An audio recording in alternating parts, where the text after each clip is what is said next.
It's time for the Wally Methot Show. Now, here are your hosts, Brent Wallace and Mark Methot. Hello, everybody. Welcome to the show. I'm Brent Wallace. He's Mark Methot, who just parked his goat outside as he rolled in for the show. Yeah, you're referring to the pony ride that I was on the weekend for my daughter's birthday. I tell you, is not a pony. That was a goat.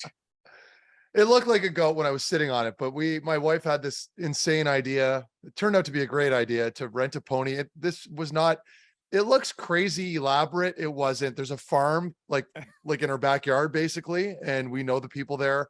And we asked if we could kind of rent one for a little while. And that pony's name is Special. He is 26 years old. He's a couple of weeks away from retirement. And I wanted no part of going on it, but everybody basically told me to do it when we still had time left on the clock. So anyway, we had a good time. Wait a second. What happens in retirement? He just gets to chill. He gets to graze. He doesn't have to do any of the touring around like he's been doing. And I don't know where to go with this, but there's no chance that he's making it to 2 weeks after carrying your big fat ass around. Listen, that pony weighs we asked, it weighs 450 pounds. That thing is strong. So for people to be like, oh, they're going to call PETA or, listen, I've been around horses lots, ponies, not so much. I learned to ride years ago. This pony was very gentle, very kind, but more importantly, very strong. It'll be fine. I appreciate you posting it because it always makes for good entertainment. It made me laugh because I had a beer in my hand. My wife was taking a video unknowingly to me, right? I had no idea. And we had a little fun with it after. Now fans are making memes out of it and I'm having fun. I did think of the Old Spice guy right away, who I one night ended up drinking with in a Las Vegas Stanley Cup, an NHL awards party. Mustafa, I think is his name. Yes. You did remind me of the Old Spice guy. That guy is ripped. I can't hold a candle to that body, but I appreciate the comparison. As always, this show is brought to you by Ridge Rock Brewery. Go to ridgerockbrewco.ca. Put in the Wham Show coupon code and get 15% off your order. Get home delivery. Some fantastic brews. My favorite right now is the Norwegian, but also the blonde and the pale ale. They have plenty of good stuff. They're just at the Carp Fair. Fantastic weekend at the Carp Fair. Meth, I think of you as a big Carp Fair or a fair guy. You're a country guy. You grew up around that. We were at we went to the Renfrew Fair that was not, I guess, it's finally back in the game, but it was non-existent obviously last year and the year before. So my parents used to take me to the Renfrew Fair every year before school started as a kid. And so we were able to do the same with ours. But the nice thing about the Renfrew Fair is there's a ton of livestock. There's lots of horses and animals and a lot of shows. There's a destruction derby. All the vehicles come rolling in and very interesting crowd, but it's a lot of fun and everyone's having a good time. You and I should do Demolition Derby.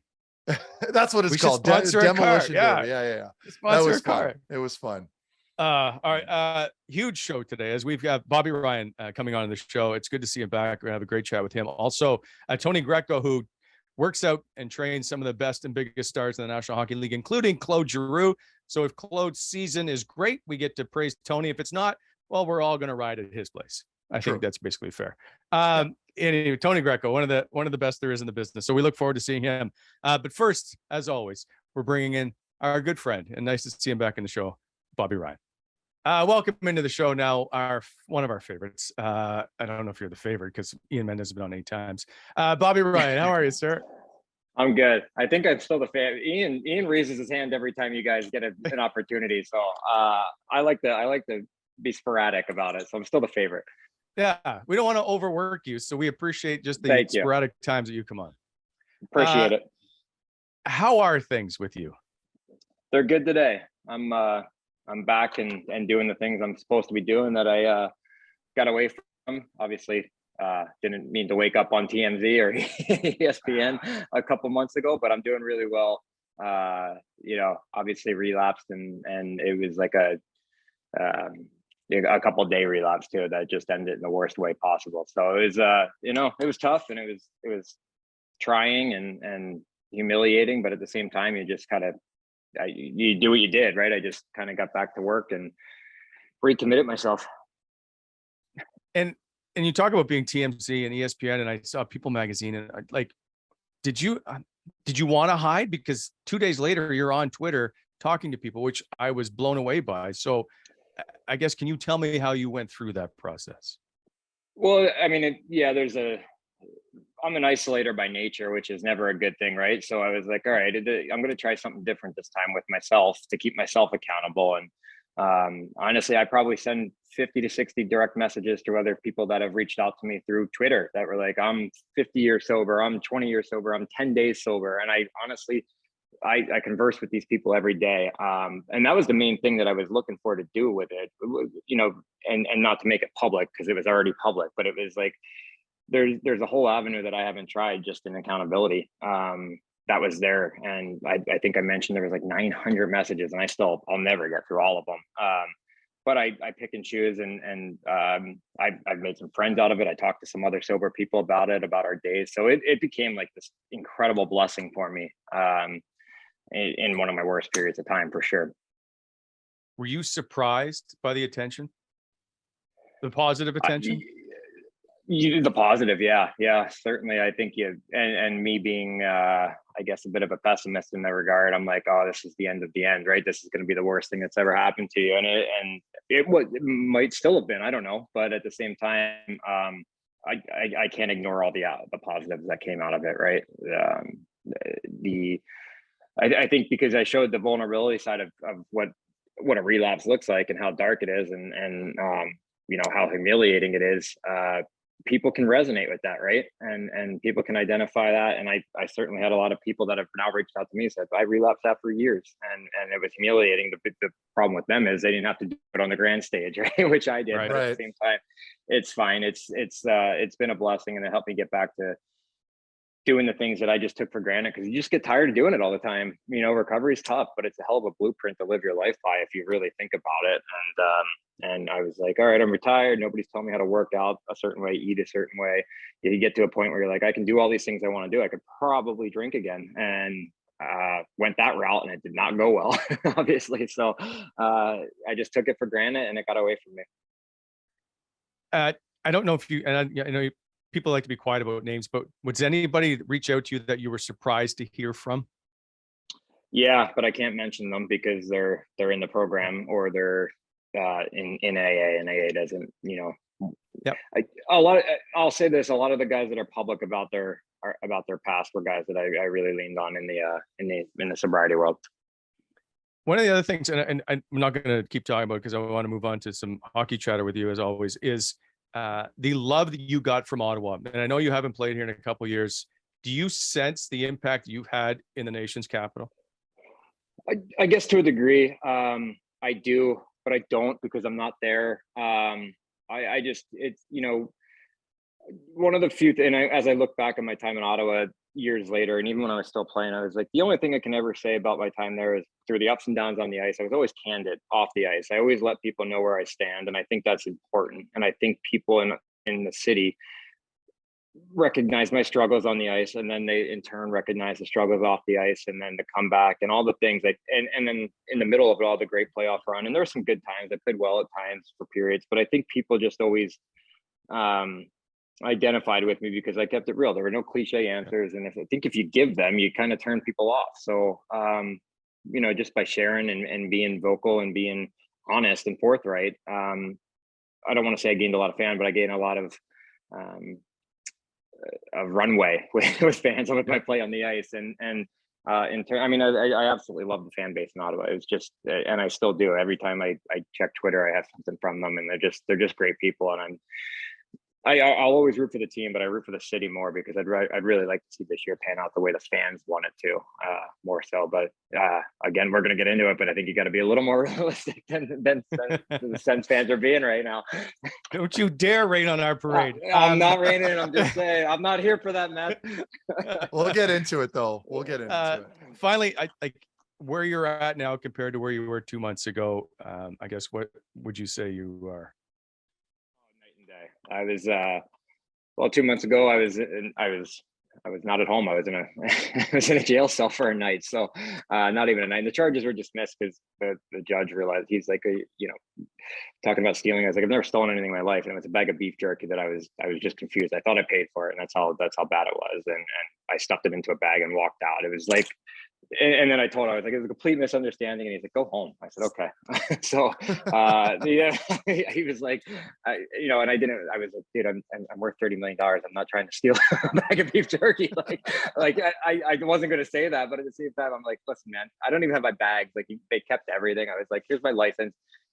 Google it. I don't know what to tell you. I've never stolen anything. I'm not dishonest. I made a mistake, and I apologize, and I'll go back and give them $7 if they want. But Yeah. I was, and I didn't even get the beef jerky out of the whole thing. I was like, just, and I can make light of it because it was so embarrassing. And then I got so many people reached out to me, and Meth sent me a 4-minute voice note that was just, it gave me a laugh. So I appreciated it, Meth. Meth loves his voice notes. I know. I'm notorious for sending voice notes. I know. Well, I know. I gotta stop. You do, because if I hear the voice note, I don't know if there's a setting thing that I have to I hear it once and then I'll start to text back and I realize I missed something, but the thing deletes so fast that I can't even respond to half the message. So, but no, I appreciated it, man. It was one of the first ones I listened to because it was one of the first ones I saw. Good. Perfect. So we're welcome and glad to see you back. And thank you. So we'll move on with, and I will share, as you've seen, the poster of the promo for this week of you from our good friend Daryl Quinlan. I guess, what is your reaction to it? You said, I got that. I was in the hot tub when you said that to me. And I was like, the boys are taking it right at me. I just could have dipped my toes in the water. You got to go right to the fingers. But it's an unbelievable drawing and an unbelievable sketch. So I was really happy. I liked it. I kind of knew if you were doing something with me, there was going to be a shot at the hands. And I thought it was great. I honestly did. I laughed out loud, and people were. But it wasn't all negative. It wasn't just negative. No. You threw in the Boston series, my claim to fame in Ottawa there. So thank you. I laugh at the Miku Koivu stick because I totally forget about you. You scored with that stick, if I'm not mistaken. Yeah, I scored. I don't know how I scored, backhanded with a left-handed stick, shooting right hand. It was just a weird one. So I was glad he gave me a couple positive jabs too. It would have been nice had you gotten that stick after the game from Miku. I'm sure he wasn't happy with you, but no, they were. I remember them kind of reviewing it, and they were like, "That shouldn't count." And I was like, "He was holding my stick. I just picked something up and scored with it. What do you want me to do?" So I found that stick years later. Somebody brought that stick to me at a signing and said, "This is the stick." And I was like, I think you got lied to when you bought that, but it did look like it. So who knows? Did you offer to buy it? No, I just signed. I was like, there's not a chance that the sticks. Miku gave that guy a stick and said, "Here you go." For sure. Fair enough. I want to feel like at this point last year, you were hoping to get a PTO or a contract. If not with Detroit, with somebody. We see a bunch of them now. There are 42 players on PTOs this year. 27 of them are 28 years or older, or 64%. Are you, and I meant to ask Meth this too for a couple of weeks now, are you guys surprised the number of PTOs, especially with players in that late 20s, early 30s that used to always get contracts, but now they're kind of priced out of the market? I guess I don't know about you. I wouldn't say I'm surprised. I think PTOs are a good way to fill out camp now, and those guys, like you said, would be getting contracts. But you need your $765,000 cap hit prospects to play, because you got guys making 10 and 12 and whatever it might be, all through the lineup. So I guess I'm not surprised by any means. And it's a hard way to go through training camp as a guy that's probably a little bit established. We talked about Derek Brassard before the show. It makes it hard. It makes it hard to make a team. But when I looked at my PTO, I was like, I'm not necessarily trying to make the Red Wings. I would like to stay here, but at the same time, you got 30 other teams that are watching you as well. Audition. It's an audition. That's all it is. And a lot of guys, it's the perfect idea for a guy like Derek Brassard. Other teams are going to see you play. Other teams know Derek Brassard's body of work, but does he still have it? Did he lose a step at 35? That's it. So it's a league-wide audition for free. And I agree, Bobby. And like, I think the less technical term for me, or not a term, but the less technical perspective would be the league's just that much younger now. And you've got a lot of these vintage players. I hate calling them that, but players that have had a great career that are in their early 30s. And then, typically 10 years ago, that was pretty common, right? Like you saw that across the league, but now with the cap, it hasn't budged a whole lot. And then you've got all these guys that are starting to get priced out. They're on the decline, maybe a little bit. And as you mentioned, Bobby, it's like, well, if you're going to pick between a $750,000, veteran at 35, and that's no slight against Brass, I'm speaking generally, or maybe you go with a prospect that's got a lot of potential. You don't know where his ceiling's at. You're going to err to that guy. So I think the PTO thing is just that transitionary period where you're seeing a lot of these players that are coming off these big contracts and/or sort of starting to kind of regress a little bit, but they're hanging on to dear life, and people are still, kind of interested because they got the sexy name, they had good careers, and then they're probably going to end up fizzling. And that's, at least from my vantage point right now, that's what I'm seeing. I think if you're a GM, you look at it and say, okay, this is a heck of an insurance policy to have in case exactly my 5th round pick that I think could probably play for us isn't quite ready. I'm not locked in this $800,000 for a guy that's 35 because the 5th round pick turns out ready. Now we got 2 contracts instead of 1. The PTO you can release and your kid can play. And if your kid's not ready, you send them down and then you bring in that PTO for a contract. It's a great insurance policy for a team to have. Agreed. But the PTO is so rare to get signed. Like it, I don't know, is there 1 or 2 a season? I do remember Michael Delzato signed one in Columbus, but it is so rare to see these guys. Is there any chance that we're going to see guys sign? Your guess is as good as mine. I don't know. Yeah, I have no idea. Yeah.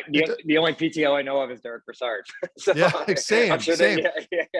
And it makes sense because they've had some injuries and you don't really know what's going on with Formanton, but then you're seeing the emergence of some of these other players in camp. I know, Bobby, you probably haven't been paying as much attention to some of the prospects, but it's like, you're starting to realize all these kids that are coming in now are like so good. And we're talking top to bottom. Even the role players, like they're having significant impacts at training camp. So, that makes it real challenging for some of these PTOs. I mean, you guys know I'm very close with Brass. I hope it works out for them. It's just, it's an uphill battle.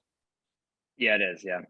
And especially if you're a PTO, you're essentially pushing out a kid that they drafted and have high hopes for. So so you gotta thoroughly outplay everybody. Exactly. One of the issues with Derek Brassard, and I'm going to appreciate because both of you played with Brassard and with Mark Stone, is that he took 61 as his number in camp, which ballsy to me. I guess, are you guys surprised he went with that number? I know 16 is his number, don't get me wrong, but are you surprised he went with that number? No, he came in with a splash. If you're a PTO, you gotta come in with a splash. He said, who the hell? Yeah, you guys traded Mark Stone. You didn't even want him. I'll take that number. Yeah, and I texted just because I wanted to get ahead of it a little bit. So I texted Stoney and I'm like, okay, like I know you probably already told Brass. I'm like, what are you thinking about all this? He's like, I don't give a shit. I'm like, okay, perfect. Sounds good. He, though? Yeah. He does not care. He is making a fortune in Vegas right now. He's doing just fine. He's doing just fine. He's making 9 bananas tax free. Yeah. Where is number? Go ahead. Exactly. Go ahead. All right. So you guys wouldn't care if somebody came in that you knew. I'm making a big deal out of nothing, but that would take your number. Do you feel it? Like, do you own an ownership part of your number? That's, I guess. It depends. It depends if you've had like a significant impact, like Bobby. If Bobby was in Anaheim that much longer after he'd won a cup and, had played maybe 1,000 games with them and then was traded away for the year, but I could understand an argument there. But I mean, like, you're using me as an example. Like, what right do I have to even judge a player for taking number 3? Like, I'm a pigeon. You know what I mean? So it's like, you gotta look at the body of work and the player that you're talking about. I think it's fairly subjective. Yeah, Pierre couldn't give 9 away quick enough. Josh called me too, and he's like, "Hey, I just wanted to let you know the NHL, the Senators told me number 9's available." And I was like, "Yeah, obviously they bought me out." He's like, "Do you care if I wear it?" I just want the team's okay with it. I was like, "Wear the number. It's number 9. It's a popular number." Like, yeah, nice of him to call you though. It speaks volumes of the kid though, right? Like, well, the last time we talked, he was trying to call for the puck when I was scoring a hat trick. So yeah, he owed me one. But he's a he's a great kid. I saw him because I was getting ready for camp in Detroit, and he was still skating there. And I had run into him a couple of times before he left for Ottawa the previous year. So I was really happy. He's turned into one hell of a goal scorer too. Are you okay? So I don't know how well you know Tim Stützle. We had this debate on the last show. If you had to pick one or the other as your centerman, which guy are you taking, Josh Norris or Tim Stützle? If you're asking me, I'm taking Stützle only because he seems to be more of a pass first guy. So yeah, Josh and I would both be standing like heater with our sticks in the air all game and waiting for the other guy to move the puck. But you can't go wrong. God, those are two very, very good young players. But I would take Stützle, especially because he's a left-handed guy that towards the later part of the year, you started to really see him kind of command the center of the ice and drive the lane a lot differently. He just creates lanes that I don't know that. It's not a slight against Josh, they're just different players, but he creates lanes for other guys. His speed really backs the defenseman up. I really enjoy watching him.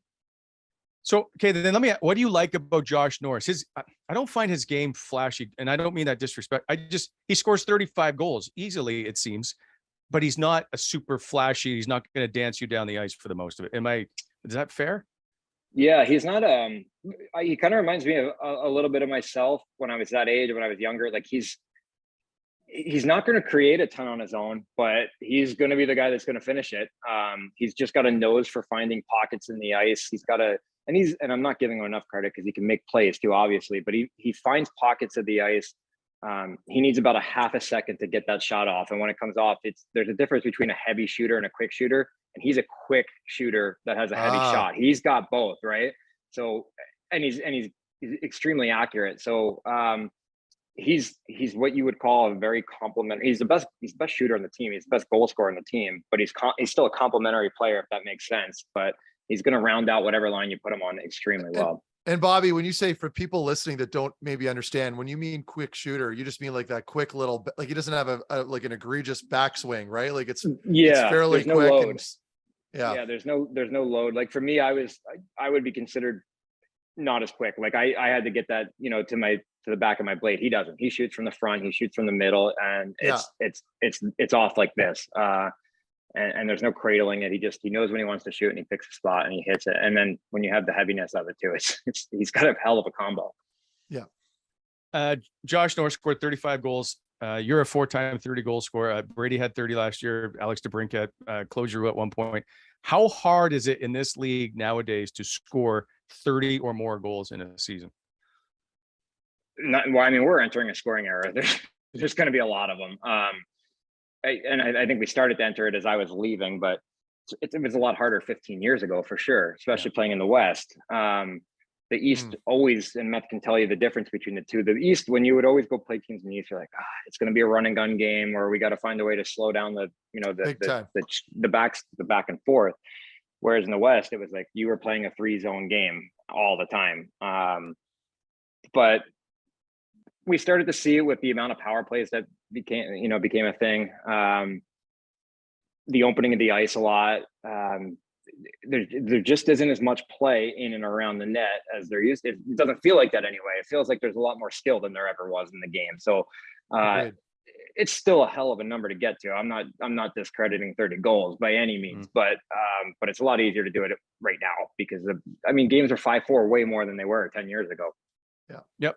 Yeah. Goal scoring. I think goal scoring was up the highest since 95-96 last season. But it's going to keep going. Exactly. It's going to keep going for sure. And Bobby, you touched it right there when you mentioned just the skill set and some of these players that are coming in now. I mean, it's ridiculous. You watch, every team has a guy or at least a couple now that are easily 30 goal scorers, which is incredible. Yeah. You think about that. So, the game's changed. It's evolved. Same as me. When I was kind of leaving, the penalties were ramping up. They weren't allowing anything anymore. I remember my last year in Dallas, we just had that run in 2017. I go to Dallas and playing in exhibition games, regular season games. I couldn't touch a guy at net front Bobby.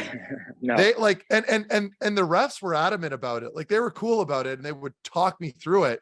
But I couldn't put my paws on anybody. Weren't allowed to push anybody. They were that area at net front, that was theirs. That was the forwards. Yeah. And I couldn't do a thing about it. As soon as you get your stick like this in any capacity now, it's a penalty. Yeah.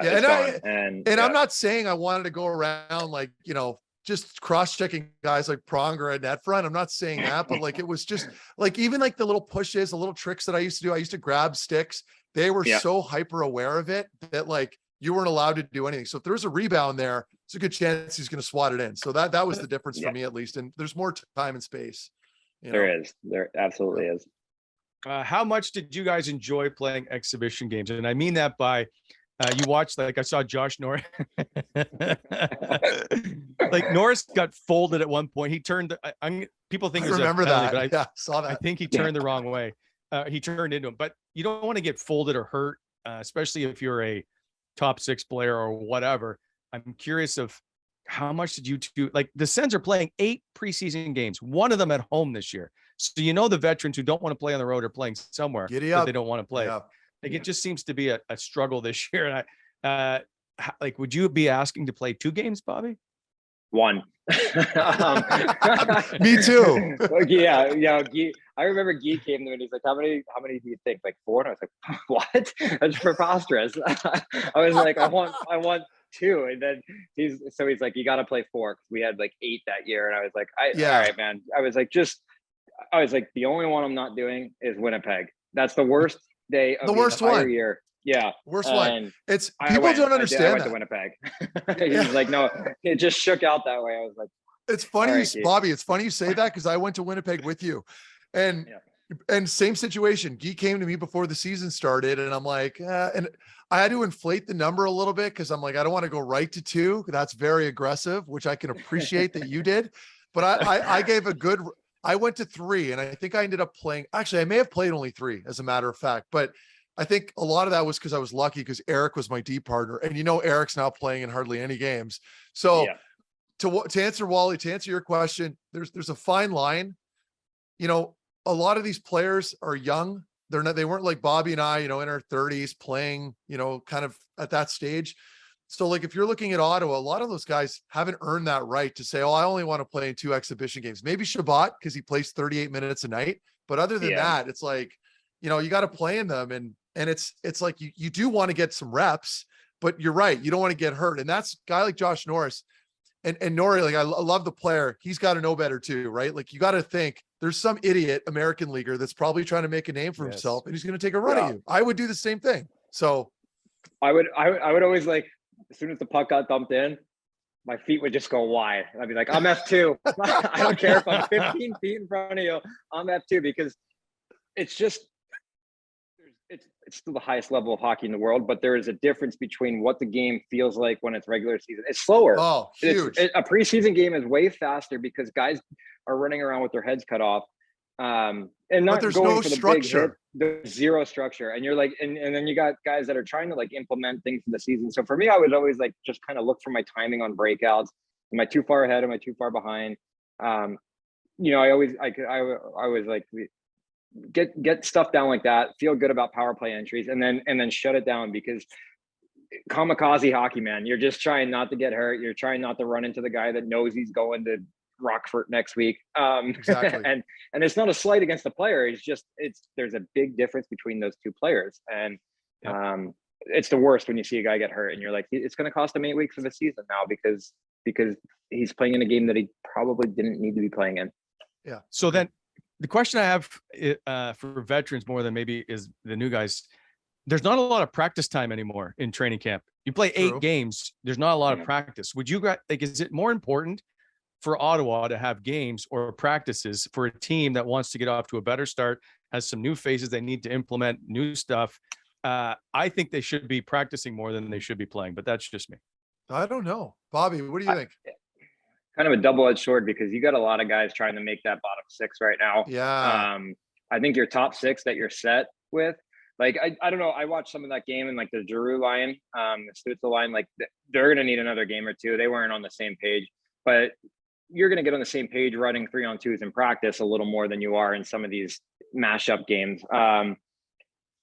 Ottawa's right on the cusp of practicing more and playing less, but you got a dogfight. The back end's a little bit of one in some spots. Yep. 100%. So so as much as these games don't mean for the Bradys and the Thomas Shabbats of the world, they mean a lot to Kastelik, Crookshank, he looks like he's going to be a player. And a couple, Pinto. who looks like he's kind of solidifying a spot, but at the same time, you need those guys playing 6 of the 8, honestly. Yes, And that's agreed. That's a big ask. It's a big ask for those guys. Yeah, because it's funny. Like I watched the first 2 games, and I was in and out. I wasn't like just glued to it because it's hard to watch, especially the first couple preseason games. I know a lot of people, they're all horned up watching these games and they're thinking, oh, okay, I have a good idea what the lineup's going to look like. And it's great because I love the enthusiasm, but you don't really get a good indication until you're, toward the, game 6, 7, 8 of the preseason, when most of the lineup starts to kind of coming together. And you got the fringe guys. Only the fringe guys are here now, not the guys that are guaranteed to get sent back to junior in the American League. So like those first 2 games, like I'm paying attention to the guys like Brandstrom, and you mentioned Cruikshank and Kastelik and even Tyler Mott, who I know is an NHL player, but I want to see what they look like. Right. But it's one game, like the first game, guys are making moves, they're handling the puck, but you don't really know what you have yet. So I totally agree with Bobby. All these fringe guys, they're going to get a ton of looks. Like that's the thing. If you're a player like Brandstrom, or it's hard for me to name drop some of these guys right now, but if you're some of those guys that are really in a dogfight fighting for a spot on the team, you're looking at the next game sheet to see if you're playing. Like you're not looking at it like Bobby and I are right now, where we're going, like I don't want to play in that game. These guys, it's a good sign. If you're getting looks, it means they're interested. It means the GM wants to see what you can do. So bring it on. Even if you play 6 or 7 games, it's great. So right now it's way too soon for projections. I know guys like Sanderson, you get a good idea where there's, what they look like around NHL guys. That's great. But I think we got to reserve judgment here until game 5, 6, and 7 to really get a good idea and picture. The only concern I have is this team needs to get off to a better start. So can we not cut down the team earlier and get this team ready to start the season? You kind of got to get to that magic number and that was always like 27 for me. Like Meth said, where you got the majority of your team there, plus the guys that are going to get those extended looks into game 5, 6, 7, and 8. And then you run your practices based on how you would run them during the regular season. And not just, and Meth knows not just the flow part of it, but the structure, the meat of the practice. And then those guys that truthfully out of the 27, every one of them is probably going to play for you at some point, whether they start the season down there and then injuries and things change. So you can get right to that. I always liked it when they played like Saturday after a doubleheader, you just trim it. You just trim it right down and you get to it. And then for games 6, 7, and 8, or maybe 7 and 8, you have what you think is going to be your lineup plus a couple extras that are coming in and out in those spots. I always found that way made more sense. And then because how brutal was it when you had 10D on the ice, Matt, but you were running through the drill? Oh my God. The drill took an extra 10 minutes and you're just sitting there staring at the forward lines. It's the same with you guys. Like don't get me wrong. You're like, like you don't want to, I get it. You don't want to get bagged every day as a player or anybody in general in any line of work. Like you don't want to be overworked at your job, but at the same time, you want to be efficient. You want to get the right reps in. And like when you have a practice running 5 lines or 6 lines potentially, or maybe 5.5, and like you're not getting the reps you need and you're standing around, the ice turns to dog shit. So I'm with Bobby. Trim that roster right down, get to, 30 below as far as numbers go, as players, and then you're in a good spot and you can kind of interchange and play with the lineups every night. That was my thing in camp, was whenever you saw like the forwards and D would wear different colors, and each line would wear a different color in camp. And then you get to the baby blue line and you're like, huh? Yeah. Like, I didn't know those jerseys existed. Where did that come from? There should never be a baby blue or a yellow jersey on the ice. Like you got black, blue, red, white, whatever. And then that's it. Okay. 100%. We got enough guys on the exactly. sheet. I couldn't agree more. Fair enough. All right. Last topic before we let you go. Brought to you by sportsinteraction.com. Go to sportsinteraction.com/Wally Methot for the most competitive live daily odds. They'll match your first deposit up to $500 in sports betting credits. sportsinteraction.com/Wally Methot. They are Canada's odds maker. Okay. You touched on it earlier in the show. We're going to call this the big 4-0. Can the Sens get to 40 wins this season? Because history shows that that's what it's going to take basically to make the playoffs. Ottawa had 33 wins last season, the most they've had since the 2016-17 Eastern Conference Final playoff appearance, which is their last playoff appearance. 18 teams had 40-win seasons last year. Vegas and Vancouver both missed. Only 2 teams in the last 6 full NHL seasons, 7, have had less than 40 wins and made the playoffs. It is basically imperative to get to 40. Do the Ottawa Senators, Bobby and Meth, make the playoffs? Do they get to 40 wins? You want me to go? Ahead, Meth. Oh boy, it's tough because we can all agree on this, right? The Sens have improved. Great offseason. You bring in DeBrincat, Giroux, got Cam Talbot right there, who's in his prime I believe, what is he, 35? So you've got, and Forsberg's back. You've got stability in goal. You've added and significantly improved your roster up front. The D is still the question mark. I think that we're going to see a lot of frustrating nights. And when I say that, I mean, you're going to get your offense. You're going to get some pretty consistent goaltending. I think that glaring hole on the back end, and that's no slight against Pierre or anybody running the organization. God knows they're trying to improve it. Very hard to find good defensemen. I think that's going to bite them in the arse many nights until that gets addressed. So to your question, yeah, it's possible, but that's if everything, works out, their D somehow figure things out, which I don't think it'll happen. I think it's a personnel issue. I don't believe this is a coaching issue. But yeah, I mean, it's going to be a challenge because the East, we touched on this a little earlier and we were talking about it before the show. The East hasn't really regressed that much. I mean, there's some injuries, of course, which is a big one. But I look at a lot of the teams, we're talking 800 point plus seasons last year. Ottawa's got to try to figure out a way to get into that, ballpark. So it's doable, but I think they're going to need the stars to align right from the beginning, and it's going to need to be consistent the whole way through. I mean, it's a pretty vague answer, but until they figure out that decor, I don't know how I can kind of back that up. I agree with a lot of. The short answer is no for me until I see it. Like every point I would agree with on Meth that they addressed a lot, and they're going to take a major step this year. But the East didn't get worse, aside from Boston with the injuries, and one could argue Florida with some players, but I don't know who they leapfrog. Exactly. I do think that they find a way to be. Here's the best case in a great scenario is they're in a lot more games for a lot longer this time around this year, and that's a major step forward from where they were last year. If they don't get off to a good start, there's going to be a lot of questions asked. You got to look at it. American Thanksgiving. That's where you look at it and say, where are we? What do we have? And if you're not in the playoffs, then there's a very good chance you're not going to make the playoffs. That's just the historical side of things. This team didn't start well the last couple of years, but they had some major inconsistencies the last couple of years. They addressed some of them, so there's a chance to do better right out of the gate. But if they don't, it's going to be another long year. I just think that I think the fans have to say, we made a major step this year. We got better. We played meaningful games through March, and maybe they slide in because maybe they get on a run somewhere, but they could very well go on a run the other side of things too. So I'm going to watch a lot more this year because I'm interested. And I hope we see Formie come back because I really like what he brings. I really like the Tyler Mott kid can play too. We didn't really like. People were like, why do we bring him in? He's just to replace Formie. I'm like, no. This is a guy that does everything. Like, this is a good player.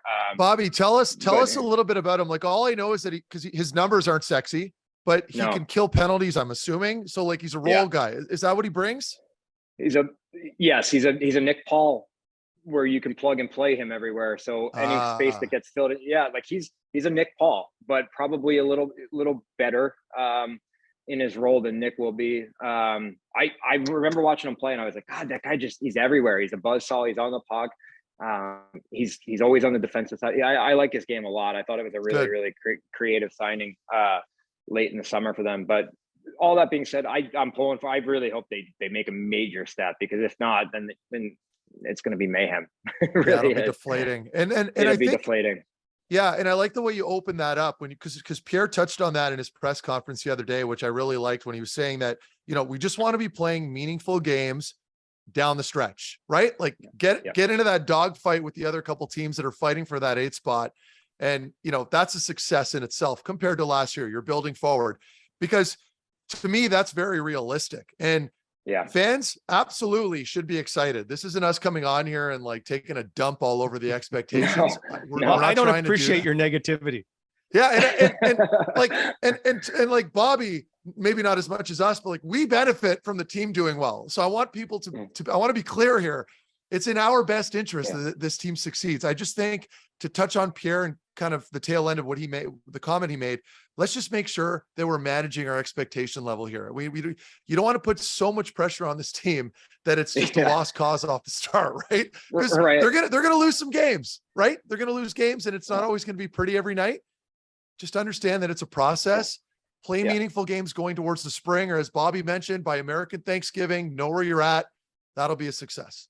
Like I'm not doing this like to put them down. Like I get paid in cherry Coke, so I'm like I have no vested interest in which way this goes. I'm just, and I've been reading a lot more, but I'm like, I want them to do well. I just want the expectations of everybody around them to be a touch tempered, because I see everything coming through and I'm going, oh my goodness, like this doesn't go well right from the start.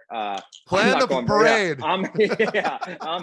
I'm out. If they make the playoffs, I'm coming up now. I'm staying with you for a couple of days. Yeah. Hey, we got a room down here, buddy. We'll do it. All right. Yeah. We'll do the WAM show, the WAMB show from the Canadian Tire Center. We'll get a setup here. I'll set something up in the basement. We'll get it fired up. You know what though? It's April. It doesn't work for me. It's too nice down here for golf. I didn't think of that. Yeah, and it's not great here. It's very wet and slushy outside. I got to pull the sorrels out. We'll throw the budget out and bring you in. Okay, just whatever it takes. By the way, have you finished all the cherry Coke, or do we have to send more? No, I'm limiting myself. There's a lot of sugar in the Boyle Soda Company, so a lot of it. Yeah, you know what though? I'm gonna attack one today by 3:00. That's for sure. But I got a few left. Well, go enjoy. We appreciate you stopping by. It's great to see you again. Always enjoy it, and we're gonna need more of you through the season. So leave your phone on. Sounds good, guys. Thanks for having me back. Good to see everybody. Thanks, Bob. See you, boys. As always, I appreciate Bobby Ryan stopping by. We'll look forward to seeing him once again on the show. As always, the Wally Methot Show, brought to you by Ridge Rock Brewery. Go to ridgerockbrewco.ca. Use the Wham Show coupon code. Get 15% off. That's ridgerockbrewco.ca. Sports Interaction. Go to sportsinteraction.com/Wally Methot for the most competitive live daily odds. Sports Interaction is Canada's odds maker. And by BEI, Bonisher Excavating Inc. Their help with all your landscaping needs. Go to BonisherExcavating.com today or call them 613-432-1120. Bonisher, helping to shape the Ottawa Valley. Welcome back to the show, and now welcome in one of the best fitness hockey trainers there is in all of the land. TG, as most people refer to him. Tony Greco, how are you, sir? Doing good. Thanks for having me on, by the way. Appreciate it. Before we get any further, is Mark Methot the mayor of Manotick, or is this not true? No. Mark Don't do Methot that. could be the mayor of Manotick for sure. I mean, no one's going to mess with Mark Methot. Come on.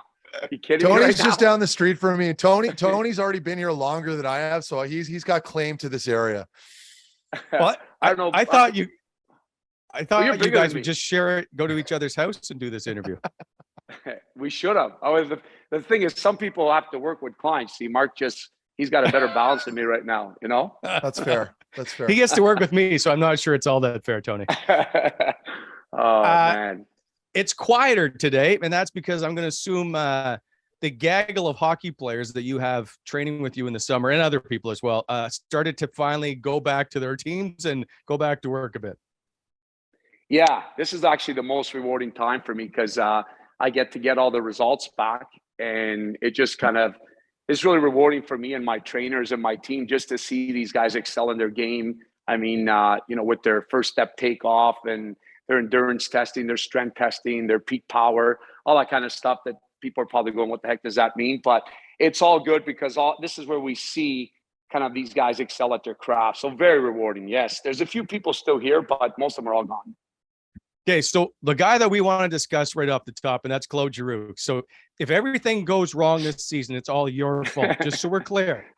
Well, you know what? It didn't go wrong in the weight room, that's for sure, because you know what? This guy was in this season, and again, finished first all the time. I mean, Mark knows him. He's a go-getter. This guy hates to lose. But it's good. You know, it's good for these young guys that are around and are watching this guy come in early first session, doing the proper discipline by, just getting the stretching going and then getting the heart rate up and then getting into the workouts and then finishing first. I mean, he's so competitive. He worked with Jack Quinn Benny Hutton, who's in Vegas right now. And there was also Ty Thalhaber, who's actually now trying to look for a job. So that was a group. So it was a pretty good balance of kids on that group. So, especially Jack, I think a few times he kind of pushed them a little bit. So they kind of worked off each other, because I think it's a bright future for Jack Quinn as well. So you've trained Claude now for 85 years. Is there a difference 17. Same thing.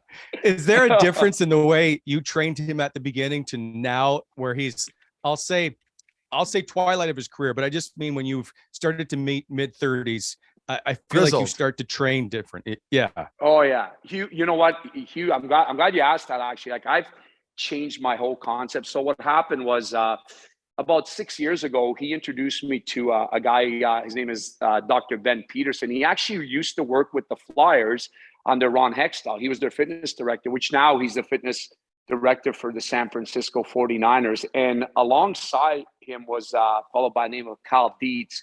He's a strength and conditioning coach at the University of Minnesota. Great guy. I do a lot of work with him. He's kind of, my mentor, in the sense that, like, he just gets it, and he gets it because this stuff back in the day, I mean, we all kind of took a stab at training people and getting them tired and getting them to do lunges and squats and deadlifts and all that stuff that goes into getting a person stronger and much faster. But as you guys know, the game is so quick right now. So what happened was about 3.5 years ago, I really started to get really deep in the woods with this guy, Kyle Dietz, and all the stuff that I'm doing right now is all been tested. So I don't teach anything that I have to second guess, because it doesn't make sense. And I mean, it's too bad that a lot of trainers out there, including myself at the time, we all want everybody to get better, but we just kind of threw stuff at the wall and hope that, it worked, right? But right now, like, just to give you an example, like, I never let my players do more than 5 reps. And people are like, what do you mean? I'm like, well, okay, well, if you can do, 225 and squat and do it for 6 times and move that bar as fast as you did in your first 3, then I'll make you do 10. But chances are you're not going to do that. And I tested to show them. So I get them to kind of throw their ego out the door and say, look, you got to get quicker, faster. I'm looking for power. I'm not looking for strength. There's a phase for that. So there's a lot more that goes into it. And then the results I've been getting back, I mean, I can share tons of you guys from a lot of these guys. And it's just like, okay, what's going on over there? Like, I spoke to Ed Gagnon, who's the strength and conditioning coach out of Buffalo. And he said, like, even Jack, like, they tested his peak power, and with the force space, he said it's 10% more than the average kind of, rookie that's been drafted during his era. Because again, we do a lot of that single leg stuff now. There's a lot of stuff that goes into it. I mean, I don't want to go through the whole science of stuff, but the bottom line is that everything I do now has been tested. There's no second guessing. I get a lot more of the athletes. Psychologically, they go, wow, you know what? It's 5 reps. They push harder. Even when I do like a lot of the speed stuff, and you'll like this, Mark, it's 10 seconds. And people are like, well, what do you mean? I used to do, back in the day, I remember coaches used to do 30 seconds. And these guys are huffing and puffing. It's like, dude, you're not going to be on the ice that fast, in 30 seconds. I mean, the fastest man in the world is Usain Bolt. You're not going to be that fast for 10 seconds. It's 1-2 and you're gone. The game is so quick now, right? Anyways, really cool stuff. Yeah. So it's changed. Tony, that's interesting about the speed now, because I've always said that there's been like a shift in the last like 5 years where all of a sudden the league is just getting very young and insanely quick. Do you also promote on some of your players now? I'm sure you do have some kind of program where you're kind of keeping an eye on their nutrition or their meal plans, if you will. I know the younger guys aren't usually as astute as the older ones. Is that something that you guys kind of put on the players? Yes, and that's a big one. Especially, I mean, most of the pros kind of know what to eat and when to eat, but some of the younger guys, extremely a big thing, because it's the fuel. I mean, as an athlete, you want the balance of proper fuel, and this kind of training is not your average training, because the difference between mainstream clients and athletes is that athletes train every day. They're doing something to better themselves, either in the gym, on the ice, on the field, wherever. Where the mainstream people would kind of come in, 2-3 times a week, do their workout, kind of live a balanced, healthy lifestyle, but not really strict. So going back to the nutrition, I mean, we get these kids to understand you got to eat more, but you got to eat the right food. We get them to understand that you got to hydrate a lot, not the sugary drinks, water especially. There's a way to make it sweet using natural sugars. We get them to understand that they need to build muscle.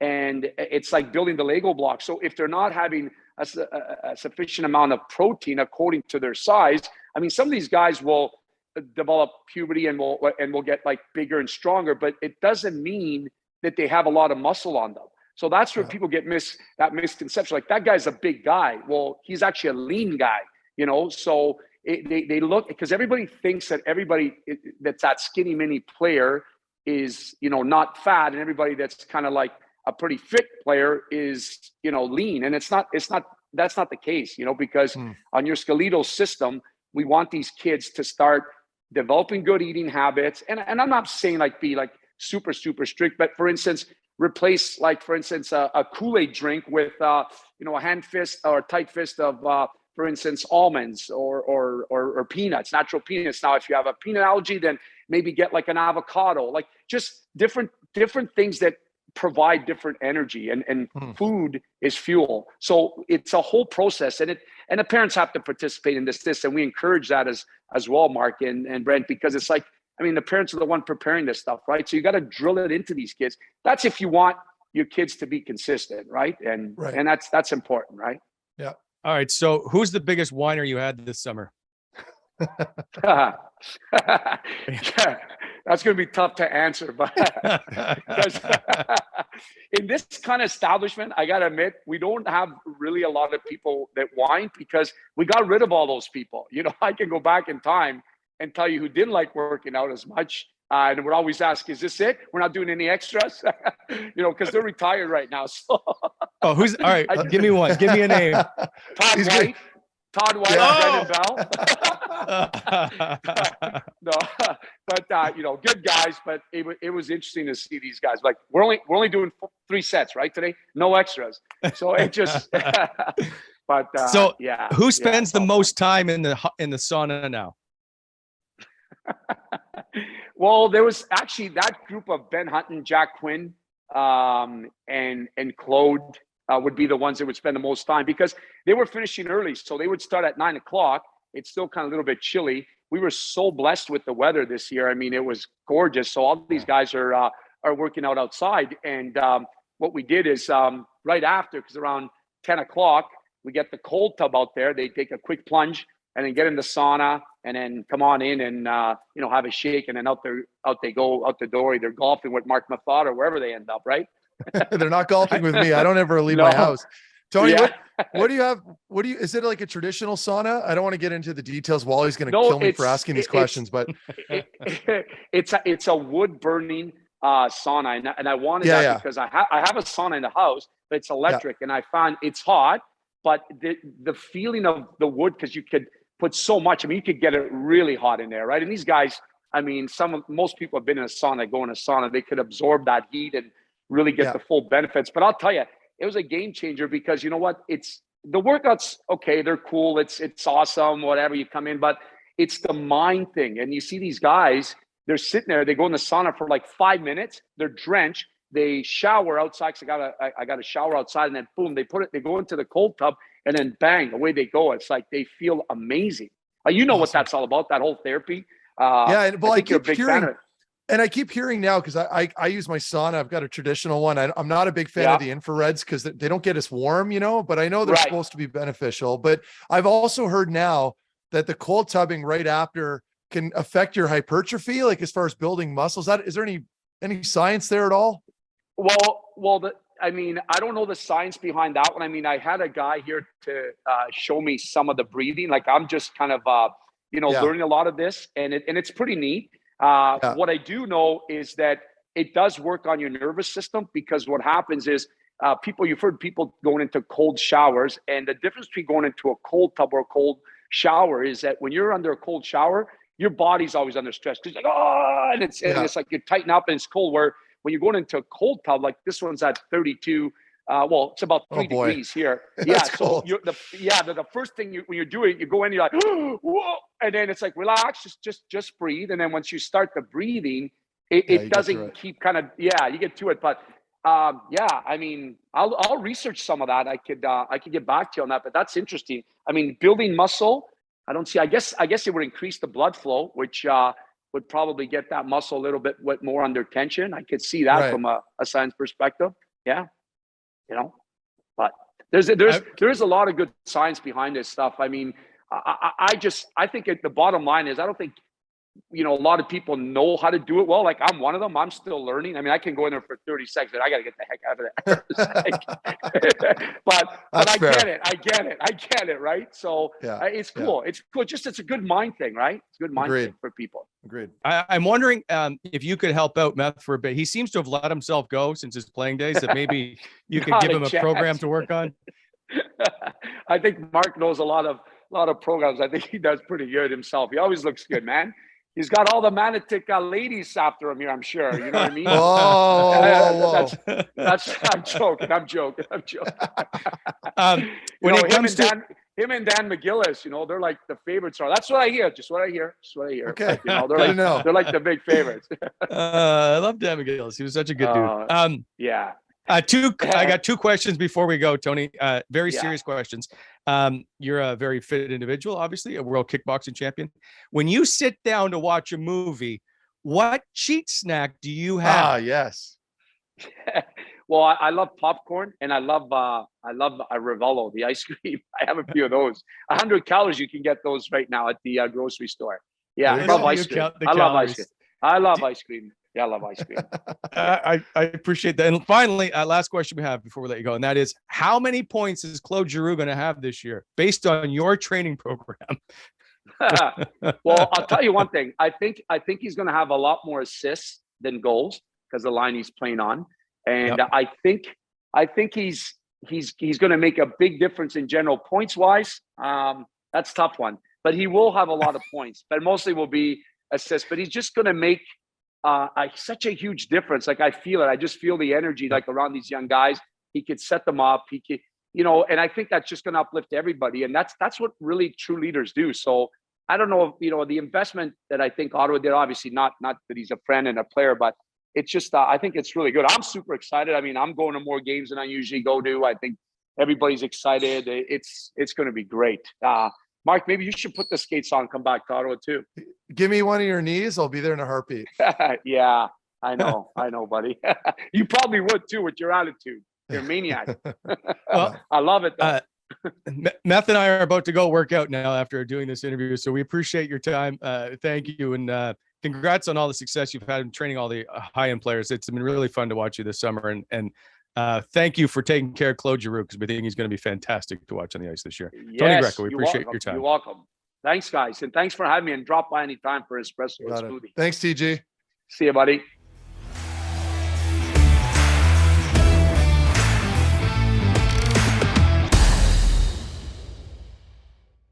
Once again, thanks very much to Tony Greco and, of course, Bobby Ryan. It's great to see him back. One thing, Meth, he talked on was a few of the players already making an impression in camp. We've now got 3 games under our belt. Is there anybody that's made more of an impression in camp than the unknown coming in, which was Tyler Mott? Yeah, that's tough because, again, we've only got 3 games under our belt, right? So how do you assess this? Well, Cruikshank I thought was excellent in that first game. That wasn't even a player that was on my radar. I shouldn't say it like that, but it wasn't a guy that I was totally focused on. But put up some points. I thought JBD's been very solid so far. Had a bit of a quiet night last night against Winnipeg, but quiet sometimes for a defenseman who plays 2 ways isn't necessarily a bad thing. But I mean, other than that, I mean, Kastelik obviously is another player that I've been very open about throughout the summer that I've been back. And I thought he was a little quieter as well last night, but it's a tough day. I think people need to understand this. This will be my last point, Wally, before I head it back to you. When you're playing a road game like that in preseason, and Winnipeg is by no stretch of the imagination close as far as exhibition games goes. It's a long travel day. Players' legs aren't fantastic. You're playing in a tough place to play in against Winnipeg's pretty deep lineup last night. I mean, they had their top 2 lines for the most part, except maybe for Pierre-Luc Dubois, who wasn't in the lineup. So a lot of adversity for these guys. So I don't want to base my evaluation solely off that one game. But I mean, I think for me, it also sort of reinforced some of the points that I initially thought with some of the other guys like Brandstrom and whatnot. So we can get into that after. But are there any standouts for you? Well, hey, Tyler Mott, mostly because we didn't know anything about him. He's got 2 goals, 4 points in his 2 games. Like, without question, he looks fantastic in that role. At least I know it's preseason, but at least from what we've seen, he looks good. Yep. Yeah. I like Mark Kastelik.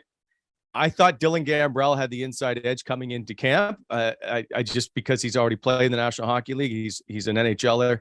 I'm not sure. I think Mark Kastelik may be the opening night roster spot on that 4th line. I just think he does more. He makes more of an impact.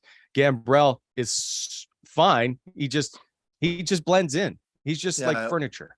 Okay. Well, I don't want to go that far, but I'm agree. not putting him down. I'm just saying the point is he looks like an ottoman. Him. Yeah. No. Like futon. But that's the difference though. And I kept stressing this in the summer, and then I've kind of doubled down on it after running into him at the golf tournament. I mean, he's a freak. Like, he's so strong. I'm talking about Kastelik, of course. He's such a strong, large, imposing human being.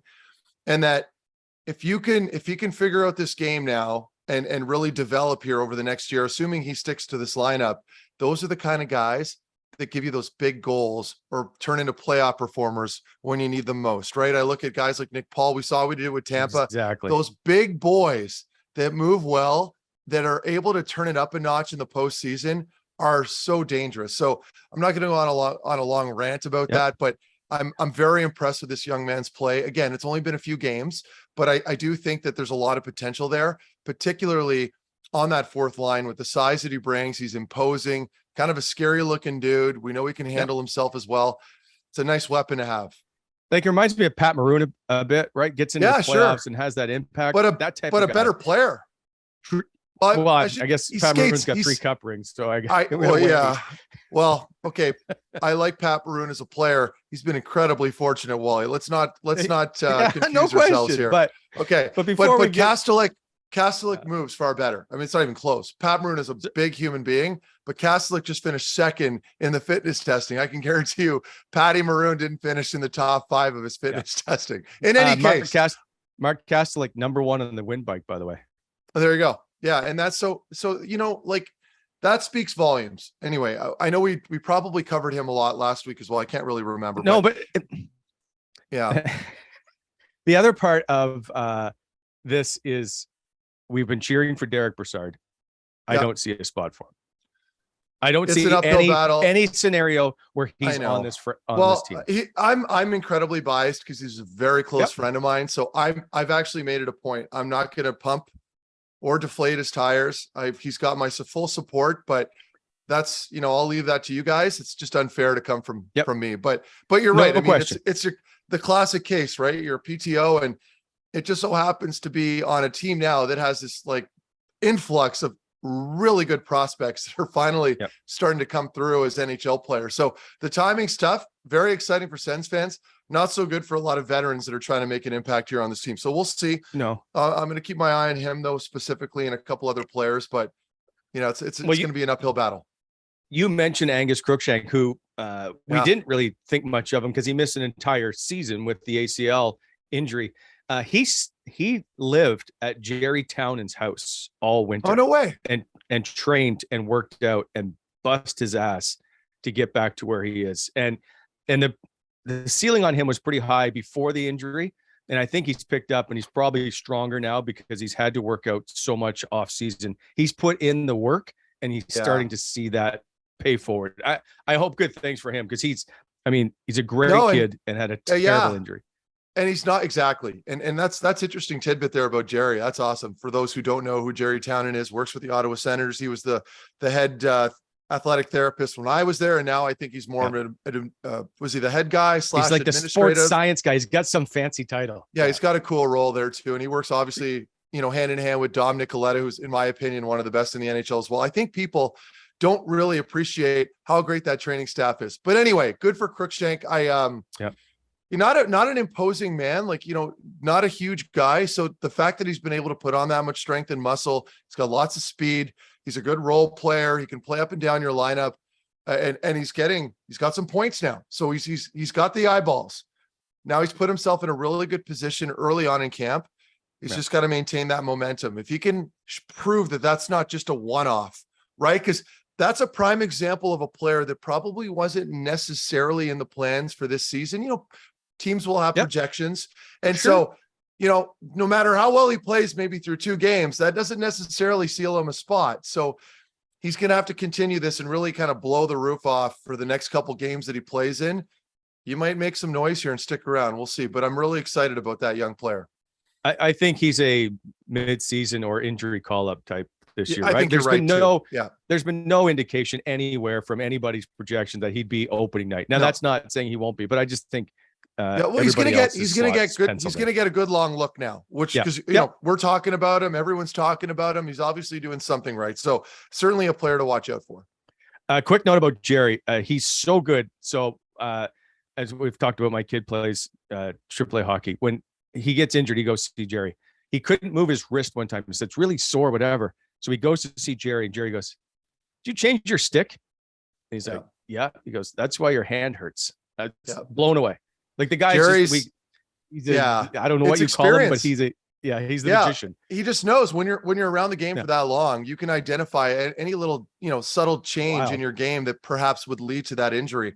What about the decor here, Wally? So I'm looking, you know, up and down. So, okay, first of all, hold on. Before we get to the good people, I have to make an apology. I said I thought Nikita Zaitsev was going to come in after all the work he did in the summer you did. and possibly be good. And I apologize because I'm completely wrong. Because what I saw in the first game was exactly the same Nikita Zaitsev that finished last year. We're going to have Craig come on here too at some point, because this is a rare occasion where Wally is accepting the fact that he was wrong. I appreciate that, Wally, you know, but it's been eating at me. Yeah. And no, but I mean, it's, you know, you're being told a few things. And of course you would think that, you know, being highly motivated in this scenario with Zaitsev coming back, trying to, you know, maybe make amends for last season and really show that he's improved his game. It doesn't work that way at the NHL level, though. It just doesn't. You know, maybe when you're a very young player coming in and you put on some muscle, some strength, your body, you know, physically you've changed a little bit. But Zaitsev, he's not at that point anymore. He's a little older now. I don't want to say he's old, but as far as the NHL goes, he's got years under his belt. His issue was never work. It was never strength per se. Yeah. I do think that I think this gets overlooked a lot. I do think he's smaller in stature than the way he plays. How do I word that properly? You know, he tries to play a bigger game than his body allows him to, which I admire, but it's just, his mind is just too chaotic. It's just like, you know, too much coffee or whatever it is, where when he has the puck, he's lacking a little bit of that poise. I'm not going to pretend I was Paul Coffey back there. When Eric and I would get in fights on the bench, I'd always look at him and say, dude, I'm not Paul Coffey. I can't do this. And guys would laugh, but I was being dead serious. So I knew my limitations. I'm sure he knows his limitations as well. But I mean, look at the players coming in now, Wally. I mean, you got Sanderson coming in here, walking through these games, looking really comfortable through camp, comfortable in his first game. And you've got a couple other players. What are your thoughts on Brandstrom from last night? Anything? So there's a couple of points. One, maybe less Paul Coffey, more Paul Loss. I think that's what I was fair. thinking. I can't even chirp you for that. That's right. That's fair. A couple of issues. So on the D in a whole, and there's been a few that have looked good, but one, why is Thomas Chabot playing 27 minutes in a first preseason game? By the way, Morgan Riley played 6 seconds more in that game. Why is he playing 27 minutes a night? I don't know. I'm not, listen, I've gone on enough Chabot rants when it comes to these minutes played. I'm waving the white flag. I don't have a towel in here or anything, but I give up. Play him as much as you like. I don't care anymore. Okay. Whatever Shabby wants to do, I'm convinced at this point, Shabby's the one that wants to play 30 plus minutes. I'm convinced. But in any case, I still don't know how this is going to shape out. Like, I'm watching the games right now. I don't know who his partner is going to be. I don't know who you're going to play with Sanderson. I'm still undecided. I still need to see Hamonic play a little more, but that bottom pairing, Wally. I mean, I don't even know anymore. Put it in a blender. So before we get to I'm going to say the bottom three of Thompson, Brandstrom, and Bernard Docker. A couple of points. One, it's funny reading Twitter after the first game in which Jake Sanderson played. Either he was great and he was everything you expected him to be, or someone like, I can't, like, he did nothing out there. He doesn't look good. I'm like, oh my God, Twitter, how can you completely? I thought he was great. Like, I really thought he really moved the puck well. No one's going to be perfect in the game, but he does a lot of things you can see, reads the play well. My God, he's playing against professionals. Can we give him 5 seconds here? And that's not his game. His game won't be that dynamic Erik Karlsson style, like, from 10 years ago. That's not his game. He'll be more like a Nicholas Lidstrom, or maybe that control more steady, the game. Like Victor Hedman. By the way, we're talking a Hall of Famer here. So it's like, it's not a slight or an indictment, on his game. It's more just, that's what it's going to look like. Steady, smooth. Bear in mind, that was his first NHL game, right? Yeah. Like, hasn't had a taste of the game yet, and he did not look out of place. That is a success. So I'm not even like, Sanderson isn't even, to me, a point of discussion anymore. I know he can play. We had a pretty good indication based off a lot of guys I spoke to. We would talk about it going into camp, where people were fawning over his game, his physicality, how strong he got over the summer. So for me, I'm looking at Thompson, Brandstrom, JBD. I'm looking at those three fellas. And I'll let you go first. What do you think? I think we're sleeping on somebody. I think we're ignoring Max Gannett. He's played very well, and he doesn't get the attention. I'm not denying that. But I think I'm putting him on my roster before Erik Brandstrom at the moment. Yeah, but there's no question there. What about JBD? JBD and Gannett, who are you going with? So here's the thing, Meth. JBD gets the pedigree nod because he's been looked at, first round pick. He's all right. Everybody's praised him for years. Max Gannett's gone out and done the work. He looked good, I believe, in last year's camp. He kind of turned some heads. He turned some heads this year. He played. Did he not play 1 or 2 NHL games, if I'm not mistaken? No, he's only played in Belleville, I think. Only Belleville? Okay. Yeah. He's got he played in Belleville really for like 5 seasons. He's got a long. Anyway, so you like Gannett? So I'm not impressed by Lassie Thompson or Erik Brandstrom for that matter. Like, Erik Brandstrom has NHL skill. He's just not strong enough. We see it. He's not strong enough to compete. And if you're a bottom 3 pairing, you've got to have strength, because you get the top lines half the time if you're on the road. You can't always be protected. You've got to have strength. Listen, off the puck. This is not even a. And I hate that I even have to go there, but like, it's not a discussion anymore. He's not an NHL player. He's not. Not on a playoff team. I know people are advocating so hard for him, and I don't know what it is. Is it because you people just want him to succeed so badly because he's the small guy and he's the Rudy, the Rudy of the NHL, of the Ottawa Senators team, or is it because he's the last piece from the Mark Stone trade? I don't think the fans give a shit about the Mark Stone trade anymore. I think it's a guy that they can root for, and I understand that. But if you're building a team, like, did you watch him in the game last night? Like, forget about the hip check. Like, forget about that. Oh yeah, I meant to bring that up to you. Sequence. You should be cheering for him right now. There was a sequence where he got like crushed twice along the wall, and it's happened. It happens all the time. Anyway, yes, I hate that I have to go there because I love the player's willpower. I like his no quit attitude. The guy works his tail off, which I'm sure is a large reason why a lot of people are huge supporters of this. But I mean, right now we're seeing guys like JBD. They're starting to get there where they're, right on the cusp of probably passing him at this point, because at least defensively, JBD won't be a liability. Erik Brandstrom is only a liability because he's 5'8". I'm sorry to all my short kings out there.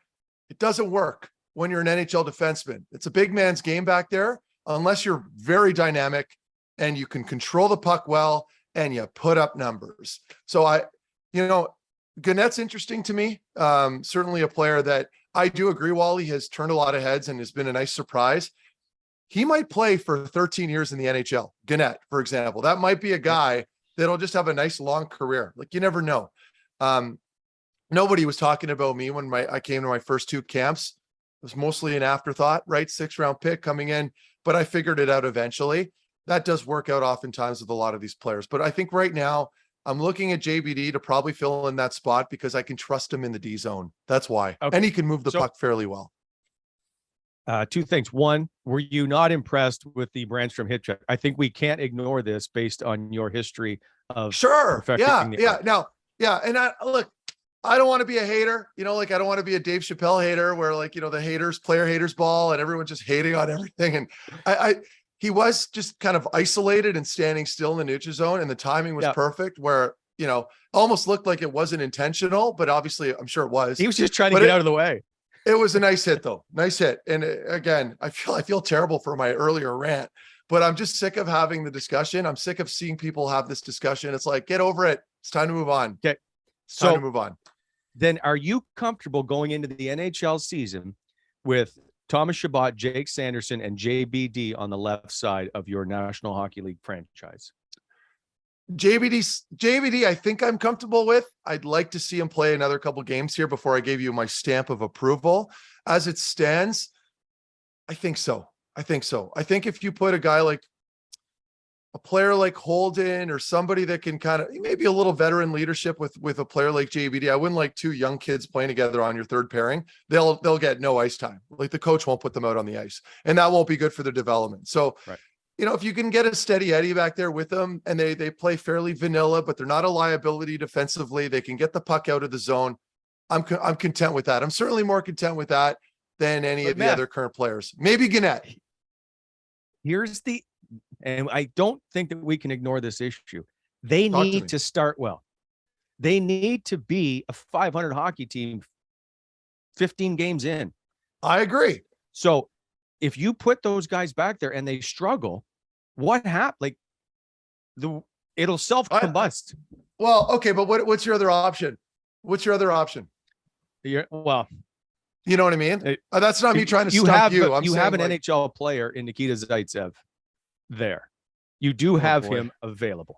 See, I feel like Nikita, all Zaitsev has to do here is come out and have one relatively good game where he's not a disaster in the D zone, and they'll be like, see, he's good. I told you. We can play him in the first preseason game. And I understand though, as a coach, familiarity and knowing that he's played before at the NHL level, that certainly plays a part.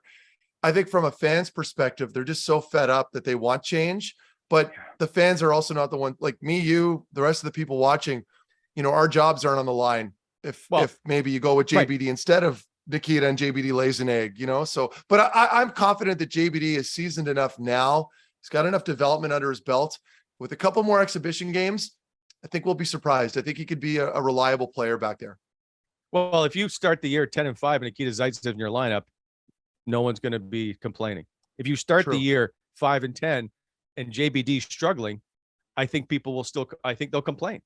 Exactly. So, it's like, so if you're DJ, what are you going to do here? I mean, you might go with the sure thing off the start, give them a short leash. I'm not saying I agree with it, but I can understand that mental side of it where you're approaching it with a little more safety and maybe you shelter them a little more. But I mean, it's a long year. You can't afford to play that third pairing 5 minutes a night. Like you're going to have to figure it out at some point because Chabot can't play 30. It's not viable. And it's certainly not a good long-term strategy if you plan on being a playoff team. I thought you said you weren't going to talk about Thomas Chabot's ice time anymore. Wow. That took you 10 minutes. That didn't take me long. And Pinto, we missed Pinto, but in a nutshell, so impressed with his game. I just looked down at my sheet quickly and I'm like staring at me. What a great third line, right? So I'll keep it short. Mott, Pinto, Joseph. I mean, we talk about their top two lines potentially having to face, the other team's top two.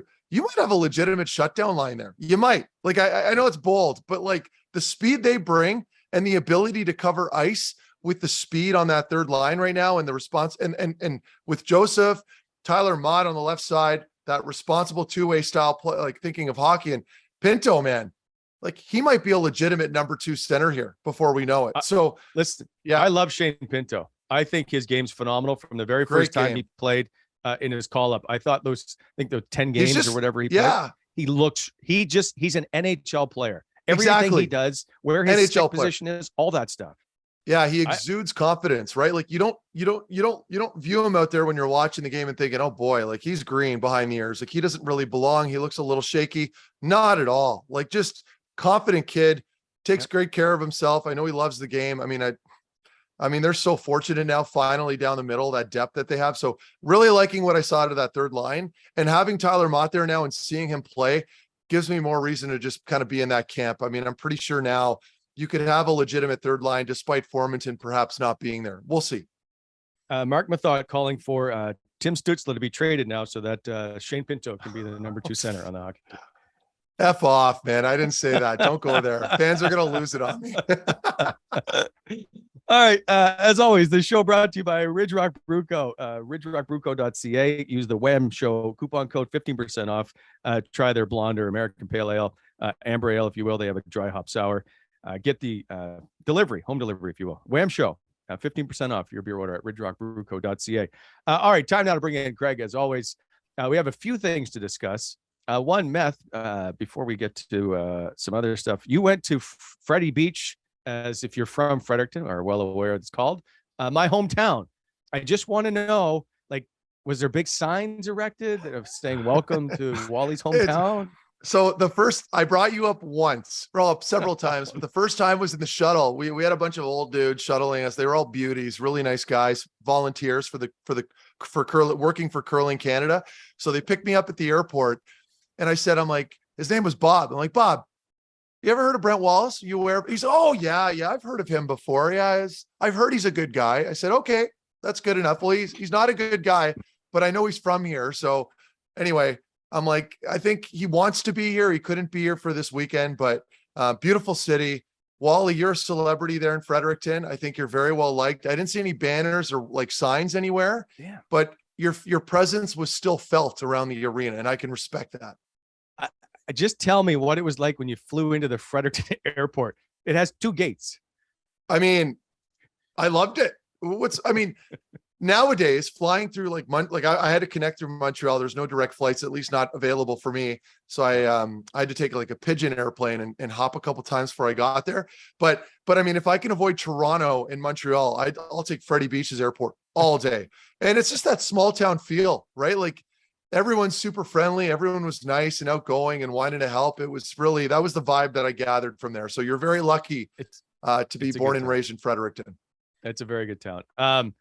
Yeah. Was there a bar that you remember going to? No, we didn't get a chance because we did the curling thing at Willie O'Ree Place, which is the arena where the tournament was held. And afterwards in the curling world, it's kind of similar to like an après-ski. We call it, you go to the patch. Yes. So I've learned a new term. Patch. You go to the patch. There's a big tent outside where everyone's basically boozing and listening to live music. It was a lot of fun. And then from there, we all went back to the hotel and in the lobby area. At the Delta, there's a huge bar and restaurant, and we had a blast. It was, we had a good time. Curling Canada put on a great show. PointsBet put on a great show. We had fun. My friend runs the bar service there, the restaurant. Oh, good. Bar. So there you go. I hope she charged you twice as much. Craig, how you doing, my friend? I'm good, guys. How you guys doing? Great. That was a good show today. Lots in there. Bobby back, Tony Greco. And then talk a little presentation. One thing, guys, to just touch base on a little bit. We did last week. We talked about our Mount Crushmores, posted it on social. We got some feedback. I just wanted to let you guys give you guys an opportunity. The feedback is fantastic. Please share. Exactly. I just wanted to give you guys an opportunity now. Now that you've seen the feedback, is there anything you'd like to defend? Anything you'd like to say about your Mount Rushmores you presented last week? Are there any people were pitching other guys that maybe should have all been I know there? Is that Wally got lit up. Wally got lit up. Well, mine is very similar to Wally's. So I think we both maybe left some guys off that maybe people felt strongly about. They were mad that they left. I think a lot of them were a little irritated that Wally left A-Train off the list, right? Like Volchenkov. Fair enough. I understand people are upset about it. I only get 4 names. And I just happened to choose Mike Fisher over Anton Volchenkov. See, I didn't agree with the Fishy. I love Fishy. Like, I love the player. He's a great human being, but like, he had no business being on that list. Well, I disagree. And you weren't here. You were off playing in Columbus. So That's true. Know. That's true. But what's your I don't have a he rebuttal. got Volchenkov though. What's I feel like maybe Wally should have known better there. Am I crazy? You saw him. You were down in the trenches for those ones. It's funny. Like when I think back of Volchenkov, I don't remember. Like I remember him being like tough and rugged and all those things. I don't remember like constant huge hits. Now, No, you're right. Now maybe I'm remembering things wrong. But he had some very heavy ones along the walls. Yeah. And because he was such a brick, punishing, like a bit of a brick shit house, like very like heavy guy. And I just remember him laying big hits and then getting jumped all the time by people. And it was hilarious. So that's why I threw him on there. Yeah, fair enough. Andy Sutton came up a lot and he didn't play a whole lot of games here. So it's like he made one hit. Yeah, exactly. Yeah. But it was a significant one, and I'm not downplaying that. I mean, that was great. But I think if you wanted to take, a good hard, honest look at this, it's frequency, level of difficulty, the type of players you're hitting, blah, blah, blah. And then of course the amount of time you've been here. And I think that's why I think my list was pretty spot on. I mean, you could argue maybe put me ahead of Nealer, but I won't get into that. Okay, fair enough. But it's so skewed towards defensemen. I felt forwards deserve some more attention. Yeah, well. If Mike Fisher caught you coming across the open ice, he would just lay you out. He was just a guy that I always appreciated how physical he played the game. Not saying Fulci didn't, but to me, Fulci was the shot blocker guy. Yeah. Fair enough. One last thing here, boys, that we were chatting about. All this talk about hitting when I was doing my research for that Crushmore thing. One of the things I was going through was all these like monster hits that I remember seeing in Ottawa. And I was trying to think, we don't need to do a Mount Rushmore of it, but I was just trying to think back. It brought back some memories of some of those big hits on either side, either given or taken by the Ottawa Senators. I just wanted to ask you guys, what are some of the biggest hits you remember seeing kind of in context of the Ottawa Senators? Ooh. Anyone want to take it first? But here's the thing though, back in the day, we'll call it, half of those hits weren't legal. No. Or aren't today considered legal. So when you think of Chris Neal catching Tim Connolly coming across the open ice, I don't think that that's a legal hit today. So and that's the one where the owner, Tom Golisano at the time, sent a letter to Gary Bettman. He wanted Chris suspended and all of this stuff. The same with Eric Lindros driving and Andreas Dackel's face into the glass when they had seamless glass. That was one of the worst ones I've seen. The other one is Steve Martin's, and I can't remember who hit him, but he got lit up because he was watching his pass. He made a drop pass, and then he got crushed at the blue line. That was always one of the biggest ones. It's that picture's everywhere, and I wish I could remember who it was, but those hits, you can feel them. Yeah, I think for me, I have to think of Chris Neal for sure, just because his open ice hits were so reckless, and he's so coming strong, around the net. Yeah, he would catch players. I'm thinking the couple major ones. There was the one on Johnny Boychuk, I think my first year. I think it was 2012. He destroyed Boychuk. There was another big one on Brian Boyle, Matt Hunwick. There were a couple significant ones where I'm like, man, this guy's a straight up lunatic. But I loved it, right? Being on his team. And I was always terrified of him before getting to Ottawa, and then being around him in the room and seeing what he was like off the ice, and then seeing him just transform into this monster once he had his pads on the ice. I kind of developed a new respect for Chris Neal. And then of course, he could defend himself just as good as anybody, particularly those last years in the NHL particularly his last couple seasons. There weren't a lot of real legitimate heavyweights anymore. So nobody ever really had an answer to Chris Neal. We saw that with Tanner Glass, right? Mm-hmm. Comes into the series, basically turns the series around for us, and nobody could do anything about it. I mean, he was basically able to bully guys. So I'm going to go with him. I know where you're going to go, Craig. But and I'll be able to comment on that one. But Chris Neal for me, and those three big ones that I named there were massive. And that's what I think I asked you. I asked you about the biggest hit I ever saw was when Mark Stone got absolutely demolished by Dustin Byfuglien. Yeah. That, I remember seeing that and thinking in Winnipeg. Yeah. And I remember I asked you if you were there for that one. And I just remember thinking that was when I realized okay, I think guys are getting too big and too fast for this small contained ice surface. Cause it's no one should get stood up like that. It was, I can't believe he skated off. That was off. But right you played in that game, right? That was in the neutral zone. And I think it was in the second period, if I remember, because Byfuglien was coming from the right side. I thought my vantage point was from the box, but I thought about it a little bit more, and I think I may have been on the bench, but either way, I was not on the ice. Yeah. And I remember the impact because Stoney had his head down. I think had just received a pass, And Bufflin, who, for those who aren't aware how heavy he is, at the time had to have been pushing 250 at least. Easily. He'd come into camp way heavier than that prior, but he was hovering around 250, 260, and he's coming at you on skates, full blast forward, like forward motion. I think to me that spoke to how tough Stoney was. Like, he got up. Did he come back that game, or was he out for the rest of the game? I don't think he came back. Missed significant time. He did? Okay, I don't remember. Yeah, because they wouldn't label it a concussion. Right. And I don't know to this day if it was ever labeled that, but he missed either way 2 weeks. It was devastating. It was a brutal hit. And to Craig's point about like the game being too quick, I mean, I agree. Having said that, Bufflin was an outlier. I mean, nobody weighs that much. I mean, he was heavier than Chera. So, anyway, long story short, I'm happy that Stoney survived that hit, because it was gross to watch it in person. You could hear it. It wasn't pleasant. Yeah, I remember I checked the footage. You weren't on the ice because Carl was out there with Freddie Clayson at the time. So you must have been. I figured you were either in the box or you're on the bench. I think I was in the penalty box. Could have been. I had a front row view of it. Yeah. Oh, it was bad. Yeah. What year was that? Was that like 2017? No. 2016, 2016? maybe, or 15? Yeah. 15 or 16. 2016, he missed 5 games with concussion. And it was September. So was it that early? Didn't he get that one in camp? Am I crazy?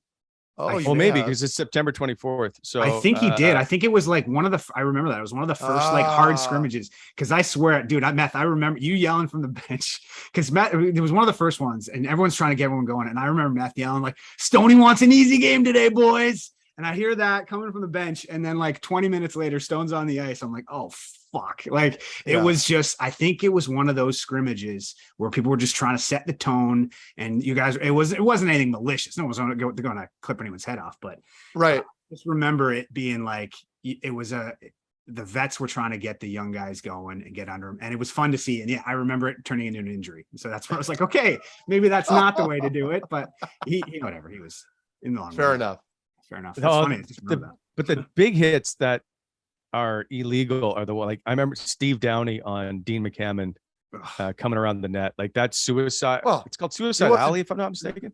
Yeah, Rafi Torres. That was his bread and butter. I played with Rafi in Columbus. I mean, that's what he did. Ugly. It's going the opposite direction towards your own net when players were coming around, and it was just like death row when those guys were on the ice. Anyway, not good. Yeah, that one was always tough for me. So I ended up doing a story with Dean after and his family about all that went through, and then him leaving on a stretcher, and what it was like for his wife, who was a nurse at the time. And he made the funny quote after, but he's like, "I don't have a problem with concussions. I have a problem with people giving me multiple blows to the head."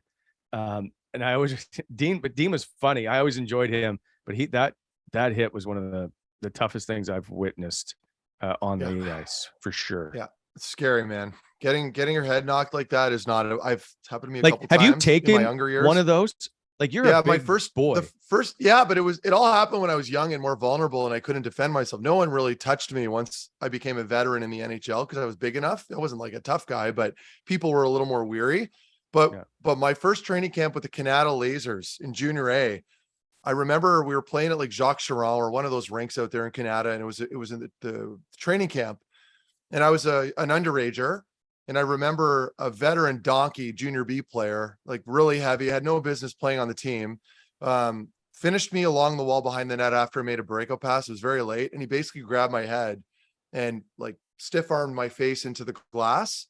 And I can remember, well, I don't remember much, but I was very dizzy immediately after. But that was the old school thing. Like, nobody cared that I smashed my head against glass that had no give whatsoever. I played the rest of the game and, didn't think much of it. But when I look back now, that was insane. Like, that guy should have been out of that game right then and there. At the time, no one did anything about it, because, it's Junior A. You don't have a lot of tough guys. People aren't aware of the dynamic that you can't do that. And man, it happens. And of course, I was wearing a mouth guard and all that, but still, I mean, your brain's rocking back and forth in your skull, and that's what causes concussions. Yeah, it's tough, because I bring it up with my kid, but he's into that group now where he's playing against kids who are 70 pounds heavier. So that concern is always on the ice as he plays. You don't expect it, Wally, like with your son. Right. And of course, like, you're coming out of minor hockey and you're completely unaware of some of the players you're playing against. Like, you're not playing against kids anymore. You're playing against men. And some of these guys are developed far, they've matured much sooner than maybe others, and they're built like men now. And, it's just, you're not used to those cheap shots. You're not used to the dirty stuff. Cause again, you're not playing against kids anymore. You're playing against hormonal older teenagers that are angry and running around. And that's just the way you got to, you'll learn. It's a crash course. You'll learn on the fly. And I'm sure Ryan's going to get his taste of it too. We'll give a shout out. Oh, yeah, go ahead. I was just going to say, you see a lot of that on Instagram these days where it'll be like this 13-year-old and it's like a 6'8" basketball player, right? And he's playing against like little tiny kids, or a huge 400-pound lineman that's blocking like a 8-year-old. And you're like, holy, like those guys exist in these hockey things too. And it's dangerous because they can be physical. With people, like, so it's one of those. Yeah, definitely. It's something, it's hard to watch. But the impact they have just on their presence on the ice, like Tom Wilson has an impact just being on the ice, his presence, right? Totally. And so changes how you play the game. But I will give one shout out before we go. That's to another 07 who plays. I've watched him play alongside. He played against my kid a lot. Harry Nancy. You probably saw him on Twitter. At double hat trick at 8 points the other night in the U18 league here in Ottawa. That's a league record. Pretty good night. Yeah, 2 hat tricks. 6 goals. What? Yeah. Against other competitive players, like in the same league?